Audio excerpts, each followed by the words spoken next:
barefooted, raggedly dressed, unkempt youth with glue-stained teeth. You see them everywhere in Nairobi. They flit through the traffic or drag themselves through the crowded streets, ignored or chased away when they solicit help from passers-by. They shelter in the street corners and sleep under the bridges, on the pavements, in ramshackle and derelict buildings, or in run-down parks.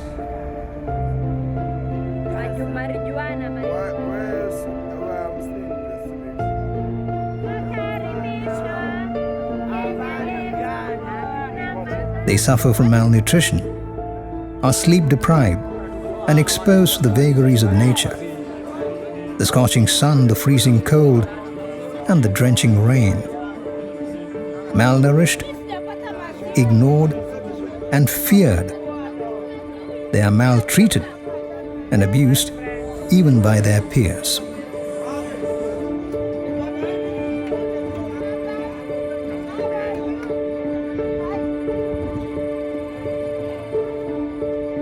These are the children of the ghettos, and each one of them has a story to tell.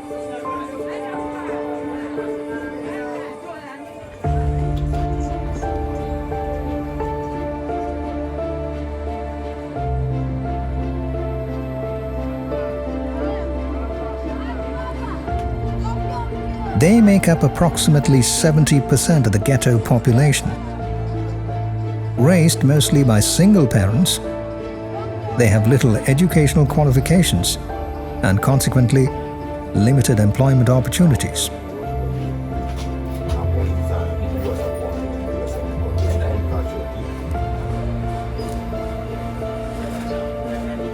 Hence, they turn to crime, the one employment opportunities readily available to the unqualified and the ill-provided.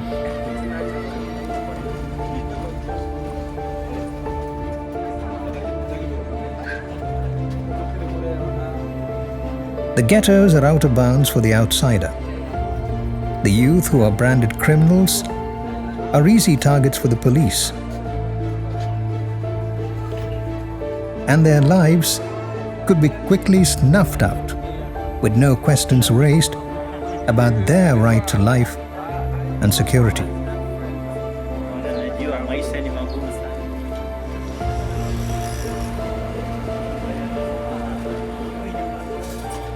The silent and even the loud cries of the young of the ghettos go, quite literally, unheard.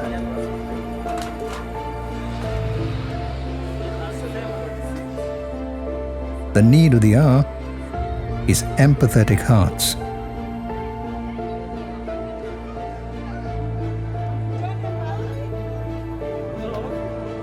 Hearts which can feel the need to connect with them.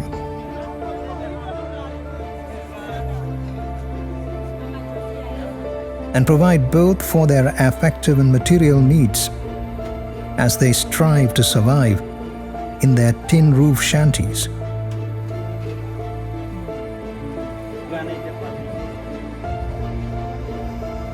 Without electricity or running water, amid open sewers and mud lanes.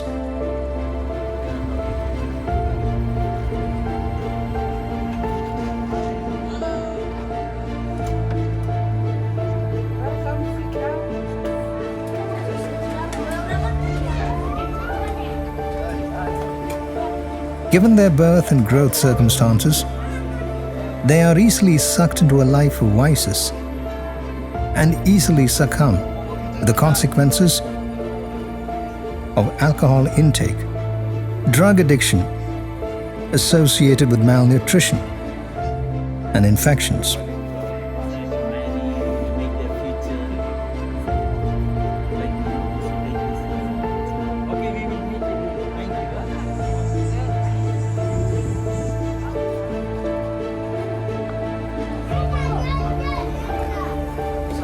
The prevalent cocktail of poverty, crime, and structural violence accounts for most of those who die young in these ghettos.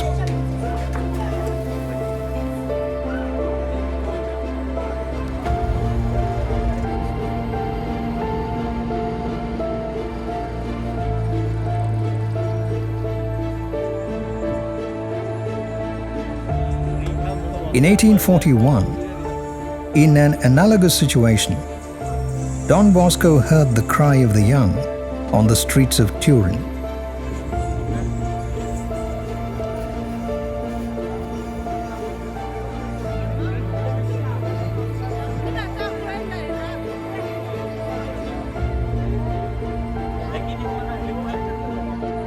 The physical and moral dangers to which the youth of Turin were exposed led him to initiate several works meant to change their mindset.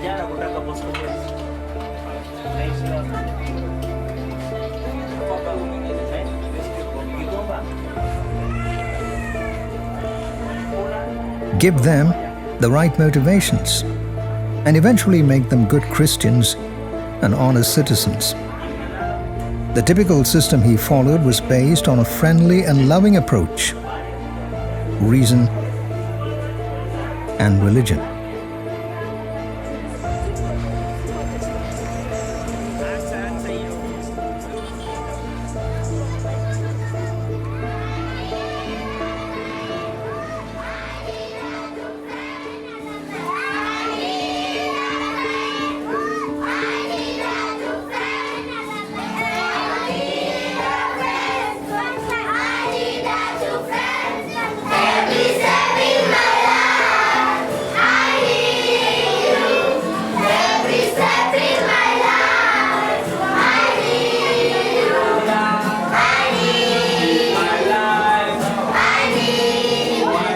The community-based shelter in Kariva, a Nairobi ghetto, follows the same system and has the same scope as Don Bosco.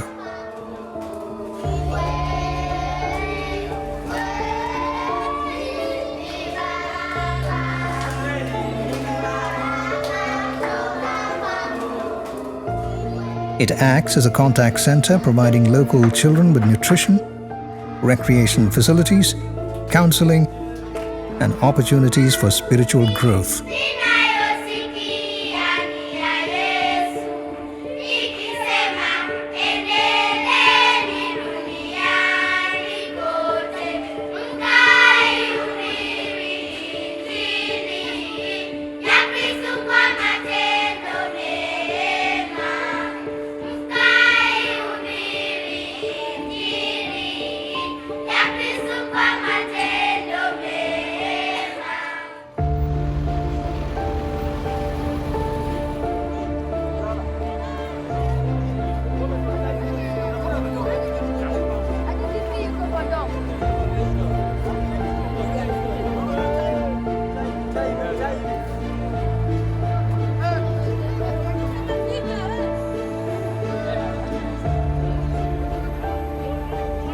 Born in the ghettos, they land up on the streets. On special occasions, the Salesians gather them together from different parts of the city of Nairobi and bring them to Don Bosco Langata Rehabilitation Center, where they are welcomed in the best of Salesian traditions.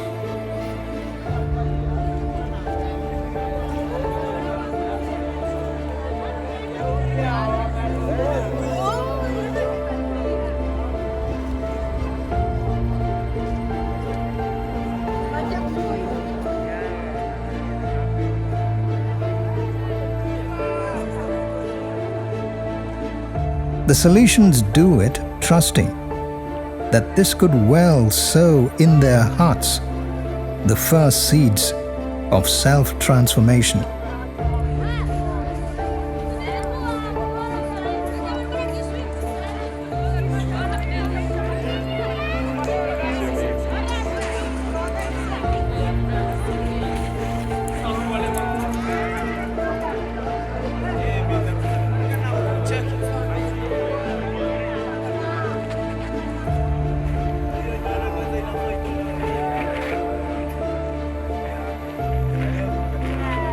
Yet, for the children of the ghettos, the pull of the street could prove too strong.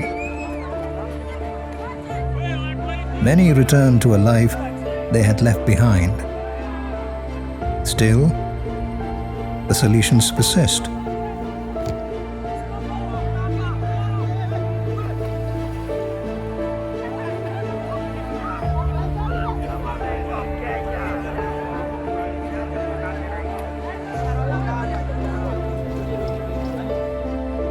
But those who remain and opt to become Bosco boys are offered possibilities for change and growth in a family atmosphere. And the Salesian in turn proves to be the good shepherd who, with his crook and his staff, leads them to greener pastures.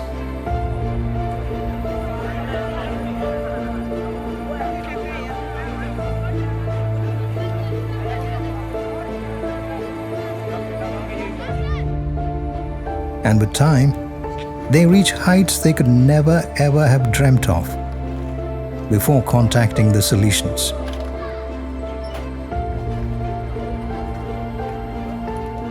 The work begun in the first contact center at Kariva in 1990 has grown into a permanent home, Bosco Boys, Kuwinda.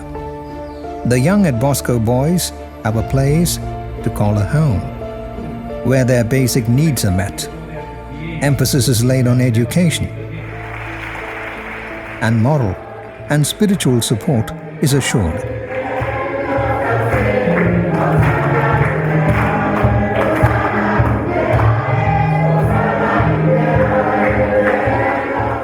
Such an ambience helps build character and makes them self-reliant and responsible citizens.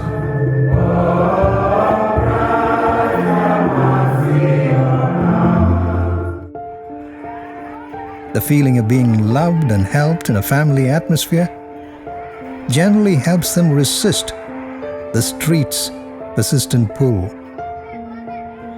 One of the more outstanding achievements of Salesians of Don Bosco, Nairobi, has been that of shaping the moral compass of these children, who with time become agents of change in the ghettos.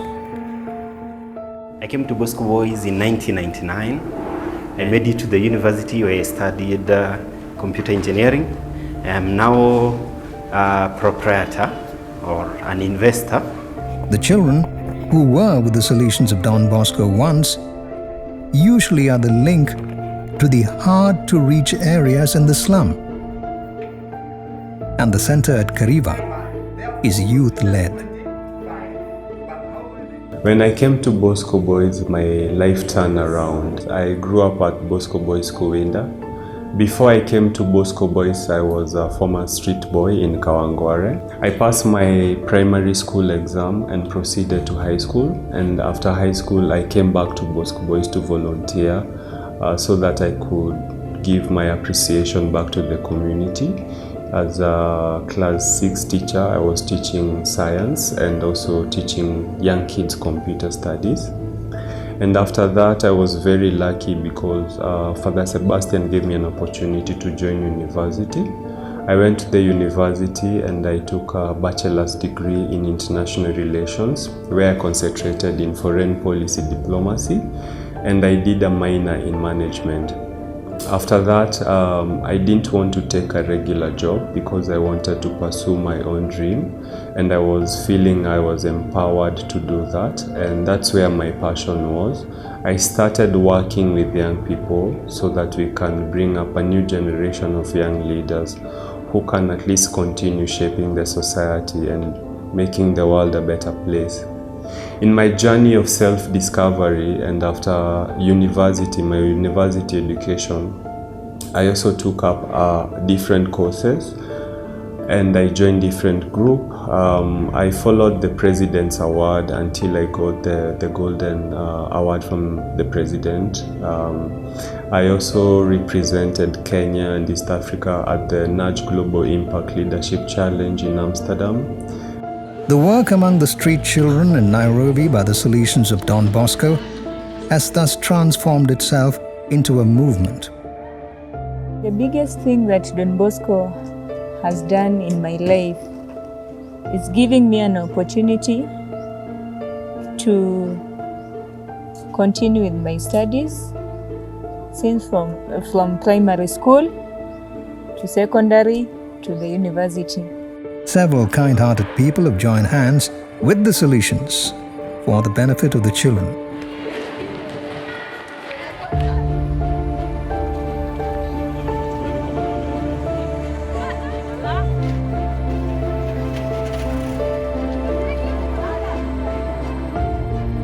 We live in a social structure where we need each other.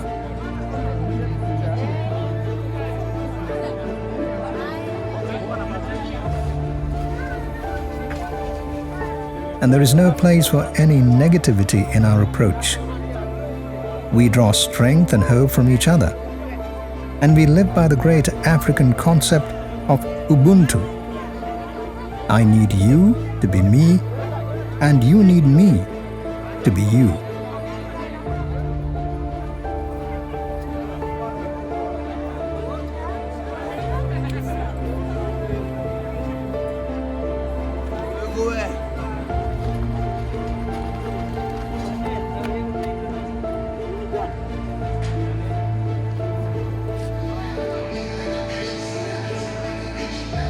As catalysts of change, the Salesians who champion the cause of children and youth push ahead to the point of the proverbial recklessness which so characterized Saint John Bosco.